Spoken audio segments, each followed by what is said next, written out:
नमो ओं विष्णुपदाय कृष्णप्रेष्ठाय भूतले श्रीमते जयपताकस्वामीति नामिने नमाचार्यपादाय निताय कृपप्रदायिने गौरगतदामदाय नगरग्रामतारिणे नमो ओं विष्णुपादाय कृष्णप्रेष्ठाय भूतले श्रीमते भक्तिवेदान्तस्वामीति नामिने नमस्ते सरस्वती देवे गौरवाणी प्रचारिणे निर्विशेषशून्यवादे पाश्चात्यदेशतारिणे जय श्री कृष्ण चैतन्य प्रभु नित्यानंद श्री अद्वैत गदाधर श्रीवासादि गौर भक्तवृंद हरे कृष्णा कृष्ण कृष्ण हरे हरे हरे राम राम राम हरे हरे.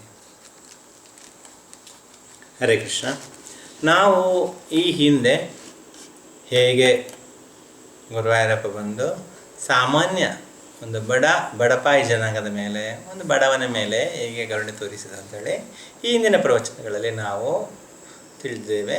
ಇವತ್ತು ನಾವು ಬಂದು ಹೇಗೆ ಆ ಭಗವಂತ ಒಂದು ಬುಡಕಟ್ಟು ಜನಾಂಗದವರ ಮೇಲೆ ತನ್ನ ಕರುಣೆ ತೋರಿಸಿದ, ಹೇಗೆ ಅವರನ್ನು ಆಕರ್ಷಿಸಿದ ಅಂತೇಳಿ ಇವತ್ತಿನ ಒಂದು ಪ್ರವಚನದಲ್ಲಿ ನಾವು ತಿಳ್ಕೊಳ್ಬೋದು. ನಿಮಗೆ ಈಗ ನಮಗೆ ಸ್ವಲ್ಪ ನೋಡಲಿಕ್ಕೆ ಕಷ್ಟ ಆದರೂ ತುಂಬ ಕಡೆ ಇದ್ದಾರೆ. ನಾವೀಗ ಬೇರೆ ಬೇರೆ ಕಡೆ ಪ್ರಚಾರಕ್ಕಂತೆಲ್ಲ ಹೋಗುವಾಗೆಲ್ಲ ನಾವು ನೋಡ್ತೇವೆ. ಈಗಿನ ಕೂಡ ನಮ್ಮ ಇಸ್ಕಾನಲ್ಲೂ ಕೂಡ ಈ ಬುಡಕಟ್ಟು ಜನಾಂಗದವರಿಗೆ ಅಂತೇಳಿ ಟ್ರೈಬಲ್ ಪೀಪಲ್ ಪ್ರೀಚಿಂಗ್ ಅಂತೇಳಿ ಇವಾಗ ಪ್ರಚಾರದಲ್ಲಿದೆ. ಅವರಿಗೂ ಪ್ರಚಾರ ಮಾಡಲಿಕ್ಕೆ ತುಂಬ ಭಕ್ತರು, ತುಂಬ ಮಂದಿ ಬ್ರಹ್ಮಚಾರಿಗಳು, ತುಂಬ ಮಂದಿ ಗೃಹಸ್ಥರು ಕೂಡ ತುಂಬ ಬೇರೆ ಬೇರೆ ಊರಲ್ಲಿ ಬೇರೆ ಬೇರೆ ಪ್ರಯತ್ನ ಎಲ್ಲ ಮಾಡ್ತಿದ್ದಾರೆ. ನಮ್ಮ ಇಸ್ಕಾನಿಂದ ಅದಕ್ಕೆ ಯಾರು ಭಕ್ತಿ ಪುರುಷೋತ್ತಮ ಮಹಾರಾಜ ತುಂಬ ಅದಕ್ಕೆ ಮುಖ್ಯಸ್ಥರು ಸಪೋರ್ಟ್ ಮಾಡ್ತಿದ್ದಾರೆ, ನಾವು ನೋಡ್ಬೋದು. ಹಾಗೆ ಈ ಹಲವಾರು ಕಡೆ ಈ ಬುಡಕಟ್ಟು ಜನಾಂಗದವ್ರನ್ನೇ ಅವ್ರಿಗೆ ಏನು ಗೊತ್ತಿರಲ್ಲ, ಅವರಿಗೆ ಏನು ತಿನ್ನಬೇಕು ಏನು ತಿನ್ನಬಾರ್ದು, ಅವರೊಂದು ಜೀವನ ಶೈಲಿನೇ ಬೇರೆ. ಅಂತಹ ವ್ಯಕ್ತಿಗಳು ಕೂಡ ಭಗವಂತನೊಂದು ಕರುಣೆಗೆ ಪಾದರಾದಂತಹ ವಿಚಾರವನ್ನು ನಾವು ಬೇರೆ ಬೇರೆ ರಾಮಾಯಣ ಕಾಲದಲ್ಲೂ ಇದೆ, ಇದು ಬೇರೆ ಬೇರೆ ಕಾಲದಲ್ಲೂ ಕೂಡ ಇದು ನಡೆದಿದೆ. ಇವಾಗ ನಾವು ಚರ್ಚೆ ಮಾಡುವಂಥದ್ದು ಸ್ವಲ್ಪ ವರ್ಷಗಳ ಹಿಂದೆ ನಾವು ಗುರುವಾರಲ್ಲಿ ನಡೆದಂತಹ ಈ ಸಂಘಟನೆಯನ್ನು ನಾವಿತ್ತು ಚರ್ಚೆ ಮಾಡ್ತಿದ್ದೇವೆ.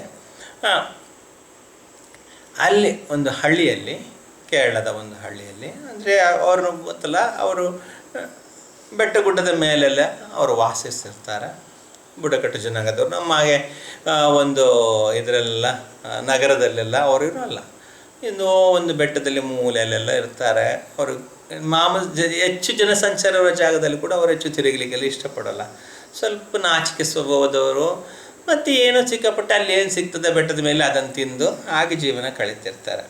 ಮತ್ತು ಅವರಿಗೆ ವ್ಯಾಪಾರ ಅಂತ ಹೇಳಿದರೆ ಅಲ್ಲಿ ಏನಾದರೂ ಹೊಸ ವಸ್ತು, ಜೇನುತುಪ್ಪ ಆಗಲಿ ಅಥವಾ ಕೆಲವು ಹಣ್ಣುಗಳಾಗಲಿ ಏನಾದರೂ ಸಿಕ್ಕಿದರೆ ಈ ಪೇಟೆಗೆ ತಗೊಂಡು ಬಂದು ಮಾರುವುದು, ಈ ಥರ ಒಂದು ಅವರಿಗೆ ಪದ್ಧತಿ ಇರ್ತದೆ. ಅಲ್ಲಿ ಕೆಲವೊಮ್ಮೆ ಏನಾದರೂ ಒಂದು ಹಳ್ಳಿಯಲ್ಲಿ ಕೆಲವು ನೋಡ್ಬೋದು ನಾವು, ಕಾಡಲ್ಲೆಲ್ಲ ಒಳ್ಳೊಳ್ಳೆ ವಸ್ತುಗಳೆಲ್ಲ ಸಿಗ್ತದೆ, ಕೆಲವೊಮ್ಮೆ ರುಚಿಯಾದ ವಸ್ತುಗಳಿರ್ತದೆ, ಪ್ರತ್ಯೇಕವಾದ ವಸ್ತುಗಳೆಲ್ಲ ಇರ್ತದೆ. ಕೆಲವು ನಮಗೆ ಈಗಲೂ ಕೂಡ ಕೆಲವು ಹಣ್ಣು ಹಂಪಲಾಗಲಿ ಕೆಲವು ವಸ್ತುಗಳಲ್ಲಾಗಲಿ ಈಗಲೂ ಕೂಡ ಅದು ನಮಗೆ ನಾವು ಈ ನಗರಗಳಲ್ಲೆಲ್ಲ ನೋಡಲಿಕ್ಕೆ ಸಿಗೋಲ್ಲಲ್ಲ. ಈವನ್ ಹಳ್ಳಿಯಲ್ಲಿ ಕೂಡ ಅದು ಹುಡುಕಿದ್ರೆ ಸಿಗೋಲ್ಲ. ಆದರೆ ಕೆಲವು ಈ ಬುಡಕಟ್ಟು ಜನಾಂಗದವ್ರಿಗೆ ಹೇಳಿದರೆ ಕಾಡಿನಲ್ಲಿ ಎಲ್ಲೋ ಒಂದು ದಟ್ಟವಾದ ಕಾಡಿಂದ ಎಲ್ಲೋ ಒಂದು ತಗೊಂಡು ಬಂದು ಕೊಡ್ತಾರೆ, ಅವ್ರಿಗೆ ಸಿಗ್ತದೆ ಅದೆಲ್ಲ.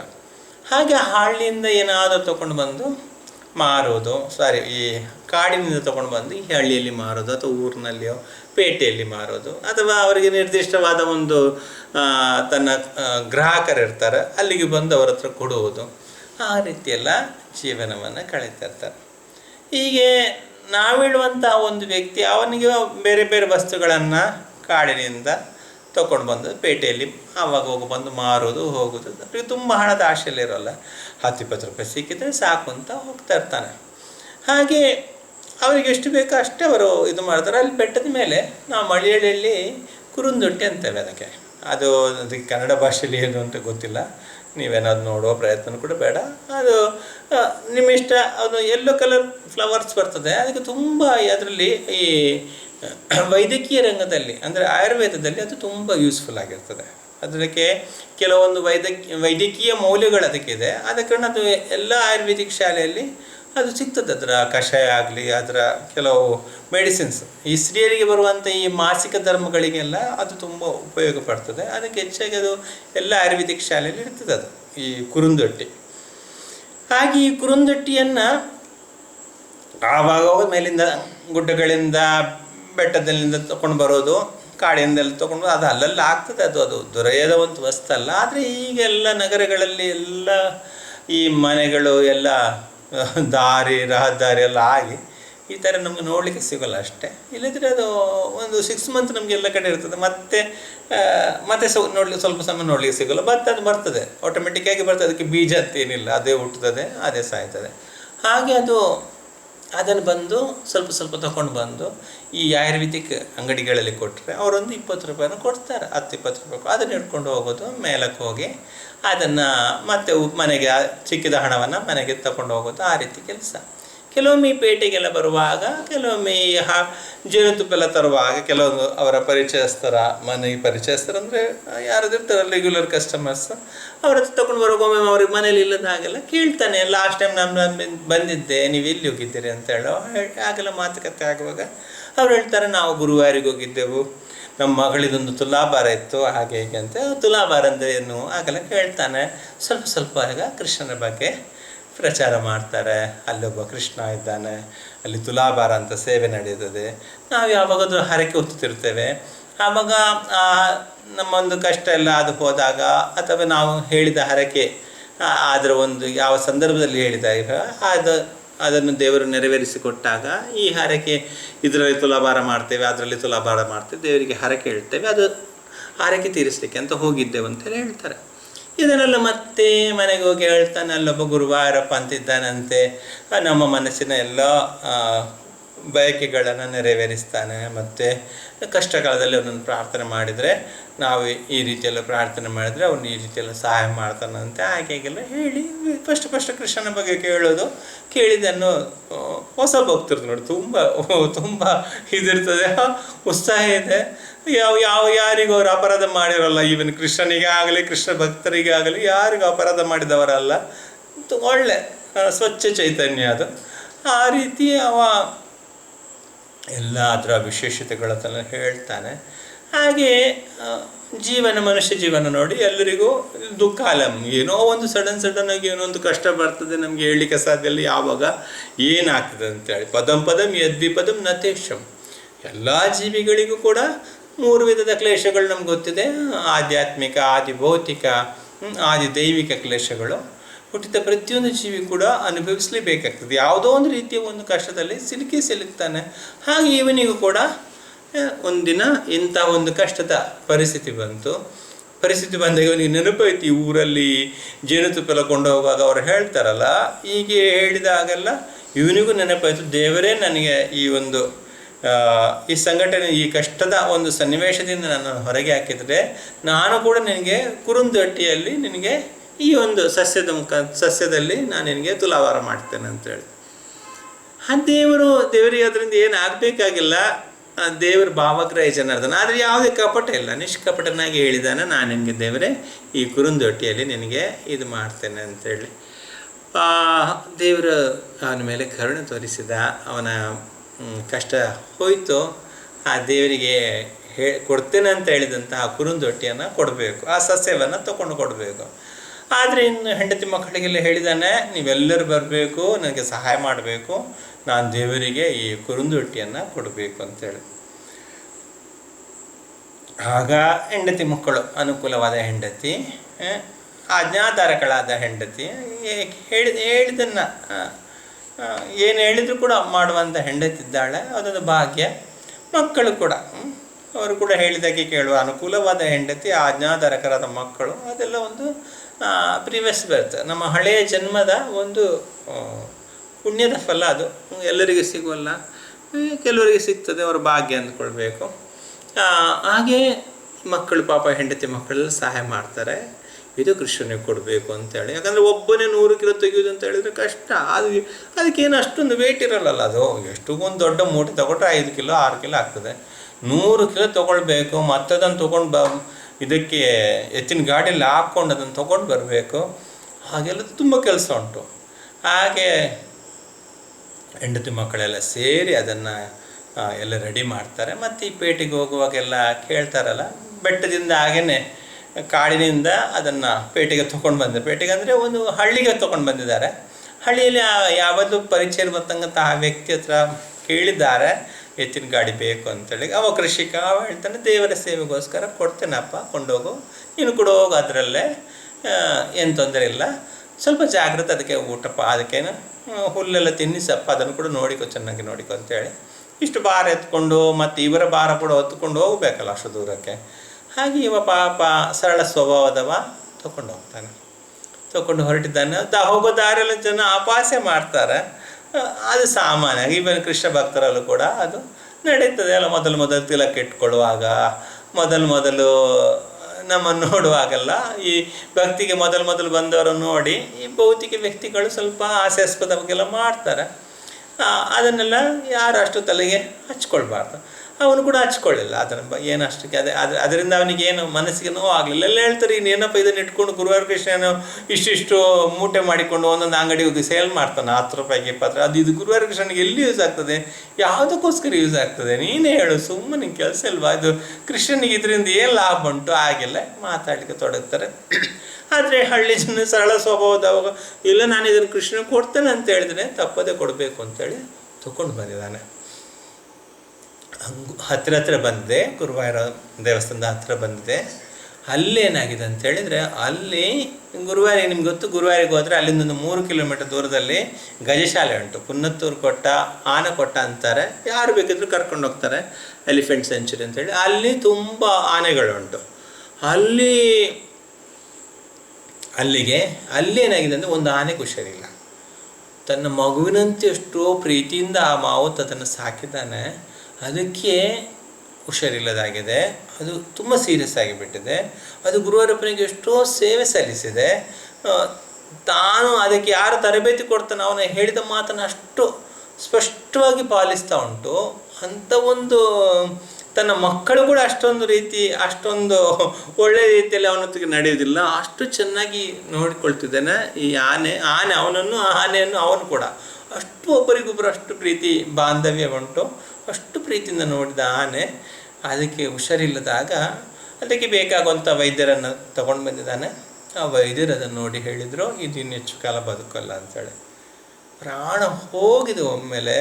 ತಾನು ಇಷ್ಟೊಂದು ಪ್ರೀತಿಯಿಂದ ಬೆಳೆಸಿದ ಆನೆ ಇನ್ನೇ ನನಗೆ ಸಿಗೋದಿಲ್ಲ, ಇದು ನನ್ನನ್ನು ಬಿಟ್ಟು ಹೋಗ್ತದೆ ಅಂದುವಾಗ ಅದಕ್ಕಿಂತ ಜಾಸ್ತಿ ಅಯ್ಯೋ ಇದು ಇದ್ದರೆ ಗುರುವಾಯೂರಪ್ಪನಿಗೆ ಎಷ್ಟು ಸೇವೆ ಮಾಡ್ತದೆ.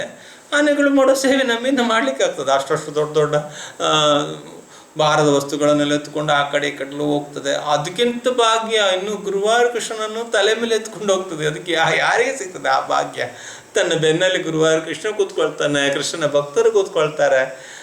ಎಷ್ಟು ಸೇವೆ ಮಾಡಲಿಕ್ಕೆ ಆಗ್ತದೆ. ಹಾಗೆ ಈ ಆನೆ ಇನ್ನು ಈ ಪ್ರಪಂಚದಲ್ಲಿ ಇರಲ್ಲ ಅಂತೇಳಿ ಮನಸ್ಸಿಗೆ ಗೊತ್ತಾಗ್ತದೆ. ತುಂಬ ನೋವಾಗಿ ದೇವರನ್ನು ನೋಡಲಿಕ್ಕೆ ಅಂತ ಬರ್ತಾನೆ. ಸಂಕಟ ಬಂದಾಗ ವೆಂಕಟರಮಣ ಅಂತೇಳಿ ಪಾಪ ಗುರುವಾರ ಕೃಷ್ಣ ಪ್ರೀತಿ ಉಂಟು, ಆದರೆ ಕೆಲಸ ಅಲ್ಲಿ ಬೇಕಾದಷ್ಟು ಉಂಟು. ಆನೆ ನೋಡಲಿಕ್ಕೆ ತುಂಬ ಕೆಲಸ ಉಂಟು. ದೂರದಿಂದ ದೇವರನ್ನು ನೋಡಲಿಕ್ಕೆ ಆಗ್ತದೆ, ಅಂದರೆ ಅಷ್ಟು ಸ್ಪಷ್ಟವಾಗಿ ಏನು ಕಾಣೋದಿಲ್ಲ. ಹೊರಗಿಂದ ರೋಡ್ ಸೈಡಿಂದ ನಾವು ನೋಡ್ಬೋದು, ಹೊರಗಿಂದಲೇ ನೋಡ್ಬೋದು. ಎಂಟದು ಮುಂಚೆ ದೇವರನ್ನು ಬೇಕಿದ್ರೆ ನೋಡ್ಬೋದು. ದೀಪದ ಬೆಳಕು ಕಾಣ್ತದೆ, ಅಷ್ಟು ಸ್ಪಷ್ಟವಾಗಿ ಏನು ಕಾಣೋದಿಲ್ಲ. ಈ ದಿನಾಲು ಹೋಗ್ಲಿಕ್ಕೆ ಆಗದವರು ಹೊರಗಿಂದ ಅಲ್ಲಿ ಹತ್ತಿರ ಲೋಕಲ್ನವರು, ಸ್ಥಳೀಯರು ಮಾತ್ರ ದೂರದಿಂದ ನಮಸ್ಕಾರ ಎಲ್ಲ ಮಾಡ್ತಾರೆ. ಆದರೆ ಹೆಚ್ಚಿನ ಜನರು ಎಷ್ಟು ಕಷ್ಟ ಆದರೂ ಕೂಡ ಒಳಗಡೆ ಹೋಗಿ ದರ್ಶನ ಮಾಡಿಕೊಂಡು ಬರ್ತಾರೆ.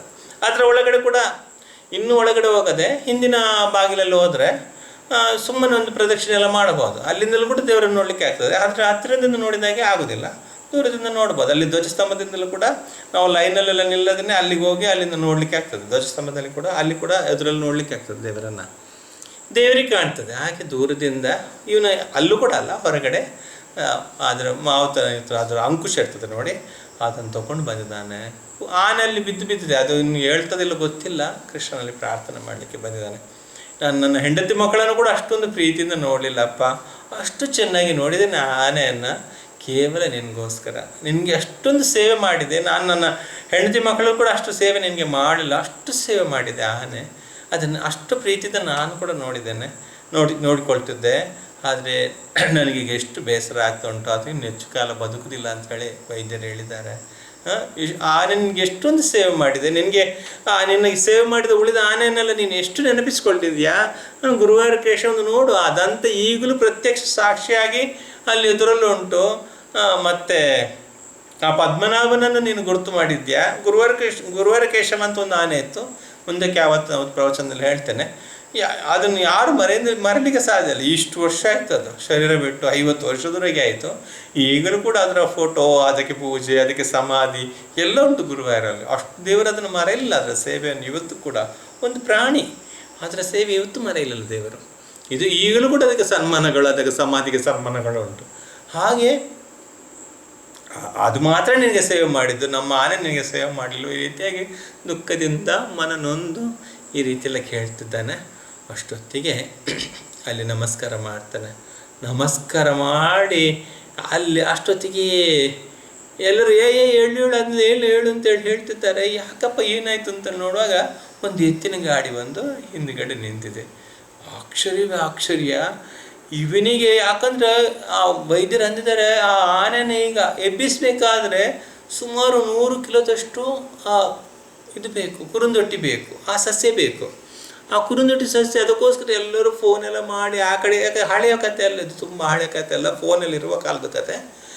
ಆ ಫೋನೆಲ್ಲ ಮಾಡಿ ಆ ಊರಲ್ಲಿ ಸಿಗ್ತದೆ, ಈ ಊರಲ್ಲಿ ಸಿಗ್ತದೆ, ಸ್ವಲ್ಪ ಸ್ವಲ್ಪ ಸಿಕ್ಕಿದ್ರು ಹೇಗಾದರೂ ಕಲೆಕ್ಟ್ ಮಾಡಿ ಅಂದೇಳಿ ಅದು ಆಗಲೇ ಸಾಯಂಕಾಲ ಆಗ್ತಾ ಉಂಟು.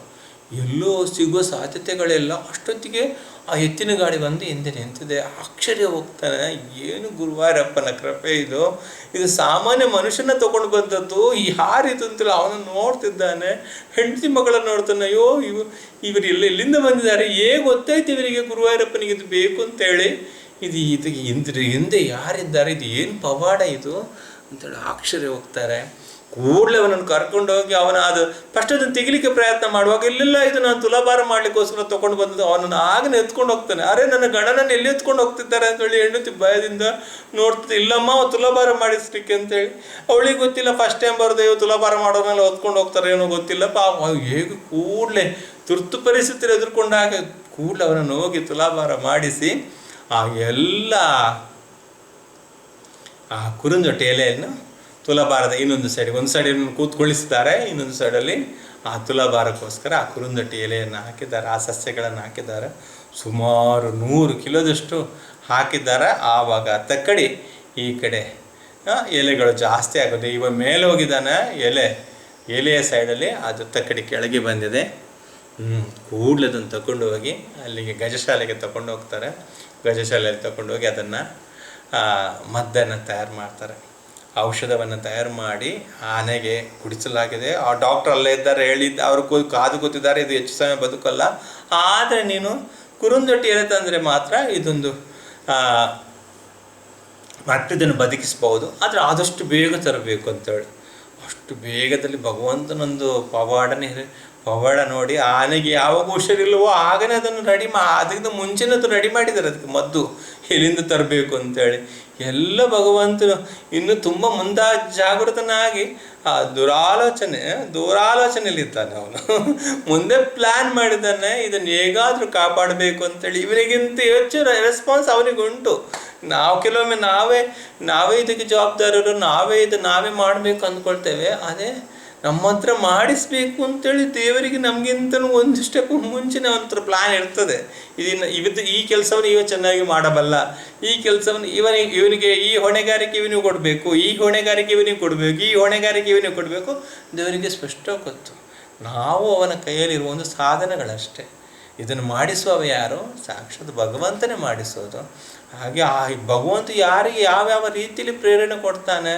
ಒಬ್ಬರು ಚೆನ್ನಾಗಿದ್ದಾರೆ ಅಂತ ಹೇಳಿದರೆ ಅವನ ಹಿಂದುಗಡೆ ಯಾರನ್ನೆಲ್ಲ ಇಟ್ಟು ಅವನನ್ನು ಚೆನ್ನಾಗಿರುವಾಗೆ ಮಾಡ್ತಾನೆ. ಎಲ್ಲದಕ್ಕೂ ಕಾರಣ ಸಾಕ್ಷಾತ್ ಶ್ರೀಕೃಷ್ಣ ಮಾತ್ರ.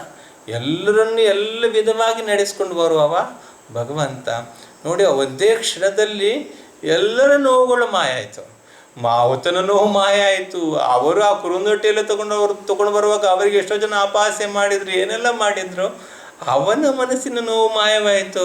ಅವನ ಸೇವೆ ದೇವರಿಗೆ ಸಿಕ್ಕಿತು. ಅವನಿಗೇನೂ ಗೊತ್ತಿಲ್ಲ, ಸಿಕ್ಕಿದನ್ನೆಲ್ಲ ತಿನ್ನುವ ಜಾತಿ ಅದು, ಎಲ್ಲಿ ಸಿಕ್ಕಿದ್ರೆ ಅಲ್ಲಿ ಮಲಗುವ ಜಾತಿ. ಅದಕ್ಕೆ ಏನು ದೇವರು ಧರ್ಮ ಅದರ ಬಗ್ಗೆ ವಿಚಾರನೇ ಇಲ್ಲ.